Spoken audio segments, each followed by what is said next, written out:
نحمده ونصلي ونسلم على رسوله الكريم اما بعد فاعوذ بالله من الشيطان الرجيم بسم الله الرحمن الرحيم قل سيروا في الارض ثم انظروا كيف كان عاقبة المكذبين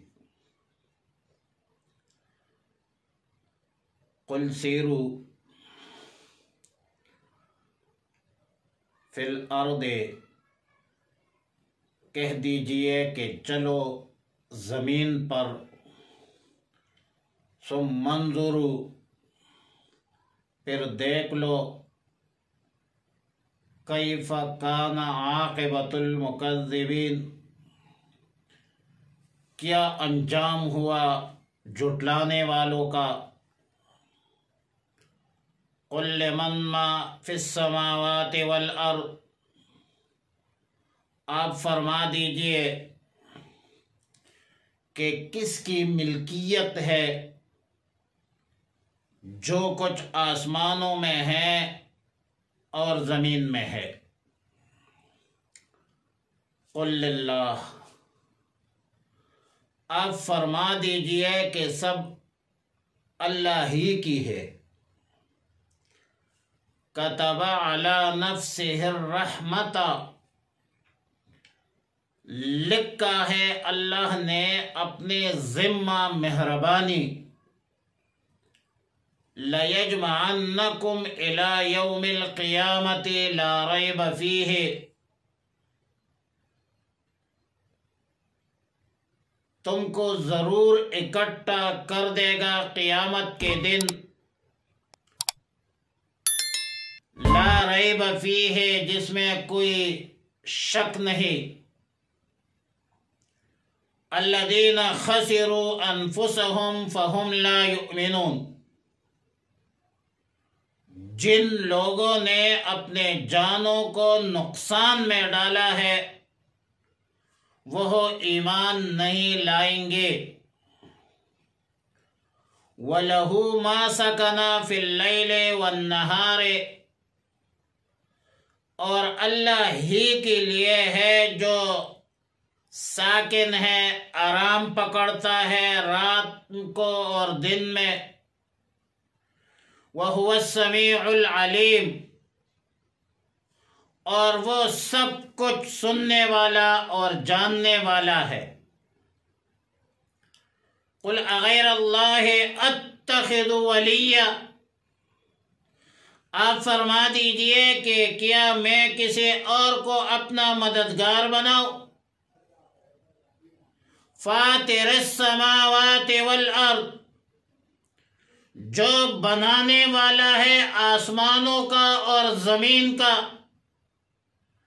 وَهُوَ يُطْعِمُ وَلَا يُطْعَمُ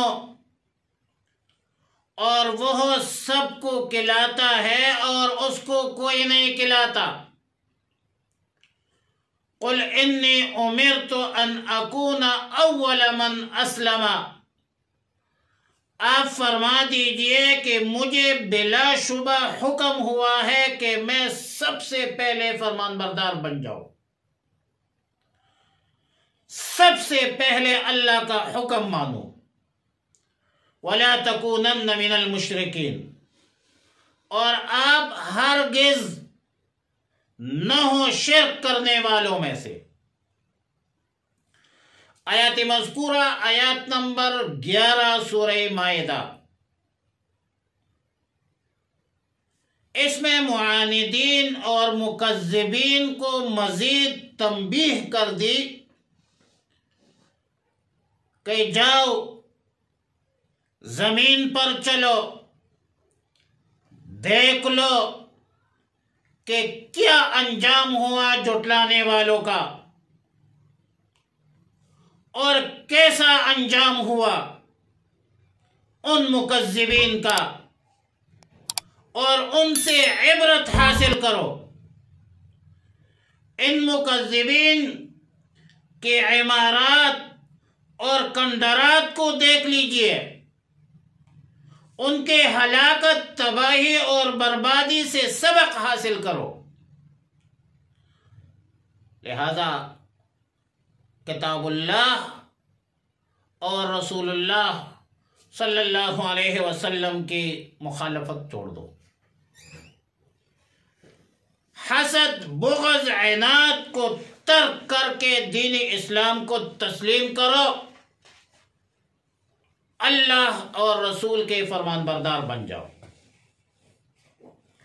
آیات نمبر 12 سورہ مائدہ میں سب سے پہلے رسول اللہ صلی اللہ علیہ وسلم کو حکم دیا کہ آپ ان سے پوچھ لیجئے کہ بتاؤ جو کچھ آسمانوں میں ہے، زمین میں ہے، یہ کس کی ہے؟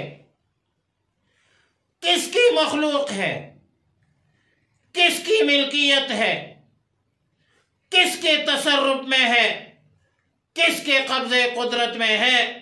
اور پھر اللہ تعالیٰ نے فرمایا کہ آپ خود جواب دیجئے کہ یہ سب چیزیں اللہ کی ملکیت ہے، سب کچھ اللہ کے تصرف میں ہے، ان تمام کائنات اور مخلوقات کی اختیار اور اقتدار اللہ کے پاس ہے، سب کچھ اللہ کا دیا ہوا ہے، وہ جب چاہتا ہے چھین لیتا ہے، اللہ سب کا خالق ہے، سب کچھ اللہ نے پیدا کیا ہے، اور اللہ سب پر مہربان بھی ہے، اور اللہ نے اپنے اوپر لازم قرار دیا ہے کہ وہ رحمت فرمائے گا۔ مومنین پر تو اللہ کی رحمت دنیا میں بھی ہے اور آخرت میں بھی ہوگی، لیکن اہل کفر کے لیے بھی مہربانی کا معاملہ فرمائے گا، بشرطے کہ عداوت بغاوت چھوڑ دے، ایمان قبول کرے، اللہ کے رسولوں کی تکذیب سے باز آ جائے تو آخرت میں بھی ان پر رحم کیا جائے گا۔ اور سورہ اعراف میں ہے قال عذابی اصیب بہ من اشاء ورحمتی وسعت کل شیء، فرمایا کہ میرے عذاب میں جسے چاہوں پہنچا دوں، اور میری رحمت ہر چیز کے لیے عام، ہر چیز کو شامل ہے۔ لَيَجْمَعَنَّكُمْ إِلَى يَوْمِ الْقِيَامَةِ، یہاں پر الہ حرف جر بمعنی فی ہے، اور ظاہر ہے کہ ایک حرف جر دوسرے حرف جر کے جگہ پر آتی ہے، اور مراد یہ ہے کہ اللہ سب اولین اور آخرین کو قیامت کے دن جمع فرمائیں گے، اور جمع سے مراد یا جمع فی القبور ہے، مطلب یہ ہوگا کہ قیامت تک سب انسانوں کو قبروں میں جمع کرتے رہیں گے، یہاں تک کہ قیامت کے دن سب کو زندہ کریں گے۔ سیدنا ابو ہریرہ رضی اللہ تعالی عنہ سے روایت ہے کہ رسول اللہ صلی اللہ علیہ وسلم نے فرمایا کہ جب اللہ نے مخلوق کو پیدا کیا تو ایک نوشتہ لکھا، ایک رٹن اور تحریر لکھی جو عرش پر ہے، اور اس پر لکھا ہے کہ ان رحمتی تغلب علی غضبی، یعنی میری رحمت میرے غضب پر غالب رہے گا۔ آیات نمبر 13 میں فرمایا کہ وَلَهُ مَا سَكَنَ فِي اللَّيْلِ وَالنَّهَارِ، سکنہ کا معنی ہے ٹھہرنا، آرام کرنا، غیر متحرک ہونا، یعنی جو کچھ رات اور دن میں ٹھہرا ہوا ہے، جو چیزیں غیر متحرک ہے، وہ سب اللہ کی ملکیت ہے۔ جو کچھ آسمانوں میں ہے، جو کچھ زمینوں میں ہے، اور متحرک اور غیر متحرک سب اللہ کی مخلوق ہے۔ پھر ما فی السماوات والارض کو الگ الگ کر کے مخاطب کیا، مخاطبین کو یہ تفہیم ہے، سمجھانا ہے۔ اور ظاہر ہے کہ جو چیز سامنے نظر آتی ہو پھر آپ اس کو دیکھ بھی لیں، اس کا مشاہدہ کریں، تو اس سے زیادہ بصیرت حاصل ہوتی ہے اور اس سے زیادہ عبرت حاصل ہوتی ہے۔ لیس الخبر کالمعائنہ، دیکھنے اور سننے میں فرق ہوتی ہے۔ شنیدہ کی بود مانند دیدہ، ترا دی دم و یوسف را شنیدہ۔ اور پھر فرمایا وہ السمیع العلیم، اللہ تعالیٰ سننے والا بھی ہے اور جاننے والا بھی ہے، لہذا ہر بندہ اپنے اقوال افعال پر گہرائی سے غور کرے۔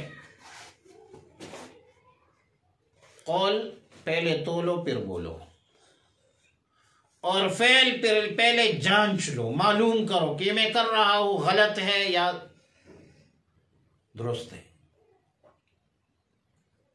اللہ کے مرضی کی مخالفت میں مت چلو، اپنے گریبان میں جھانکو، اس کو کہتے ہیں مراقبہ کرو کہ آپ اللہ کے مرضی اور منشا کے مطابق چل رہے ہیں یا اپنی نفسانی خواہشات کے مطابق چل رہی ہے، اپنی مرضی سے چل رہی ہے۔ اور آیت نمبر 14 میں فرمایا قل اغیر اللہ اتخذ ولیا، اس میں تسلی ہے رسول اللہ صلی اللہ علیہ وسلم کو۔ دراصل یہ جو مشرک ہوتے ہیں، وہ مشرک لوگ جو کفار مکہ تھے، مشرکین مکہ تھے، وہ شرک چھوڑنے پر تیار نہیں تھے اور چاہتے یہی تھے کہ رسول اللہ مبارک صلی اللہ علیہ وسلم دعوت توحید ترک کر کے چھوڑ دیں۔ پھر یہ مشرکین کا جو رویہ تھا، کوئی نیا رویہ نہیں تھا، کوئی نئی روش نہیں تھی، کوئی نئی بات نہیں تھی۔ رسول اللہ صلی اللہ علیہ وسلم سے پہلے دیگر انبیاء علیہ السلام کے ساتھ یہی رویہ، یہی روش ان کے قوموں نے بھی اختیار کیا تھا۔ اور سورہ ابراہیم میں ہے وَقَالَ الَّذِينَ كَفَرُوا لِرُسُلِهِمْ لَنُخْرِجَنَّكُمْ مِنْ أَرْضِنَا أَوْ لَتَعُودُنَّ فِي مِلَّتِنَا۔ انبیاء علیہ السلام کو مخالفین منکرین کے طرف سے یہ دھمکی آمیز لہجے میں گفتگو، یہ تو منکرین کی پرانی عادت ہے، کوئی نئی بات نہیں ہے۔ اور پھر رسول اللہ صلی اللہ علیہ وسلم خاتم النبیین ہے، کوئی نیا پیغمبر نہیں آئے گا۔ پھر اس کے بعد صحابہ کرام، تابعین، تبع تابعین الی یومنا ھذا، جو دین پر چلنے والے لوگ ہیں، جو دین کے اور دینداری کے علمبردار ہے، منکرین کی طرف سے یہ دھمکیاں اور دھمکی آمیز لہجے میں للکار، یہ پرانی عادت ہے۔ لیکن جو اہل علم ہوتے ہیں، علماء ہوتے ہیں، صلحاء ہوتے ہیں، انبیاء کے وارثین ہوتے ہیں، وہ ان منکرین کے ان دھمکیوں سے مرعوب نہیں ہوتے، کیونکہ دین غلبے کے لیے آیا ہے، مغلوبیت کے لیے نہیں آیا ہے۔ یہ داڑھی پگڑی کا مطلب یہ نہیں ہے کہ آپ پر ہر بندہ روب ڈالے، ہر بندہ بدماشی کرے۔ یہ عزت کی چیز ہے،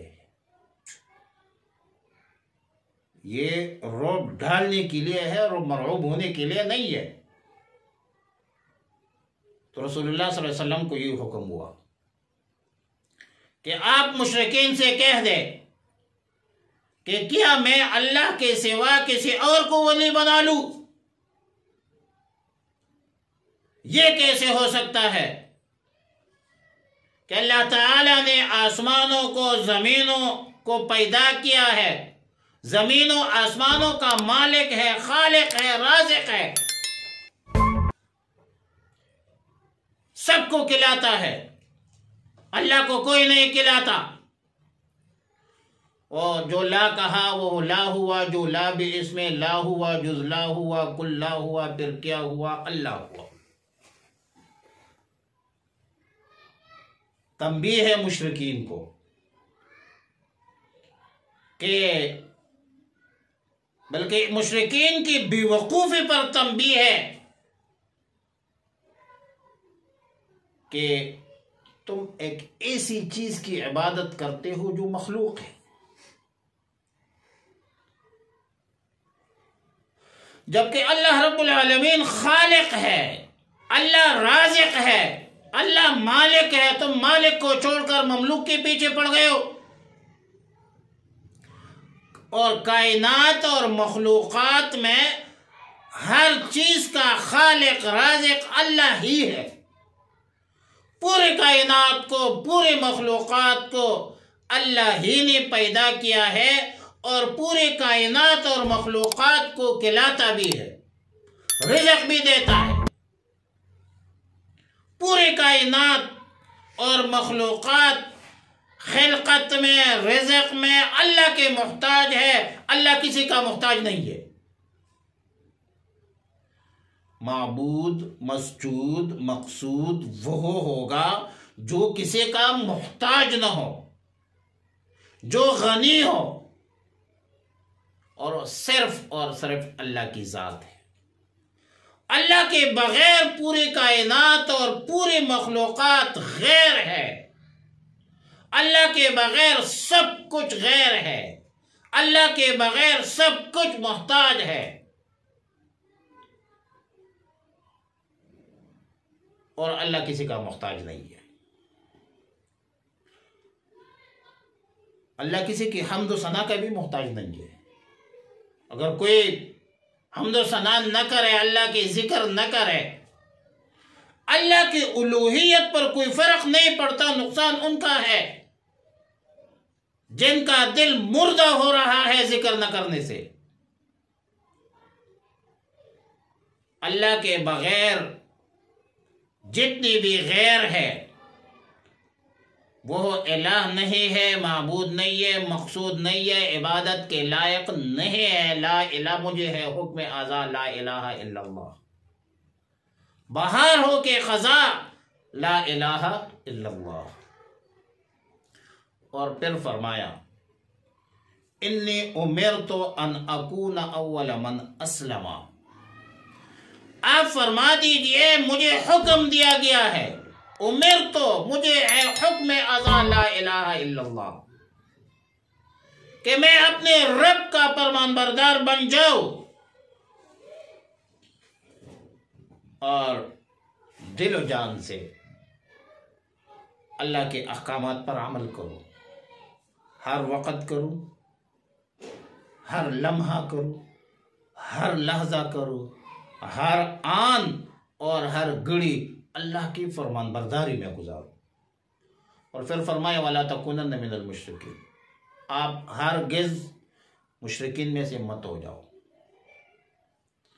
توحید پر قائم رہو، توحید پر استقامت اختیار کرو، توحید پر مداومت اختیار کرو۔ سب کچھ اللہ کرتا ہے، اللہ کے بغیر سارے غیر ہے، اللہ کے بغیر سارے مخلوق ہے، کچھ بھی نہیں کر سکتے۔ اور مشرکین اگر شرک چھوڑنے پر تیار نہیں تو آپ کیسے توحید چھوڑنے پر تیار ہو سکتے ہیں؟ یہ دراصل امت کو تعلیم ہے کہ اپنے عقائد اور نظریات پر قائم دائم استقلال اور استقامت کے ساتھ رہو۔ اور صوفیاء کا قول ہے کہ الاستقامت خیر من الف کرامت، استقامت 1000 کرامات سے بہتر ہے، اور رسول اللہ محمد صلی اللہ علیہ وسلم فرمایا کرتے تھے شیبتنی ہود، سورہ ہود نے مجھے بوڑھا کیا۔ سورہ ہود میں کیا ہے؟ سورہ ہود میں یہ ہے کہ فاستقم کما امرت، استقامت اختیار کرو، اس چیز کا تمہیں حکم ہوا ہے۔ لہذا توحید پر قائم دائم رہنا، استقامت اور استقلال کے ساتھ رہنا، اس میں کامیابی ہے۔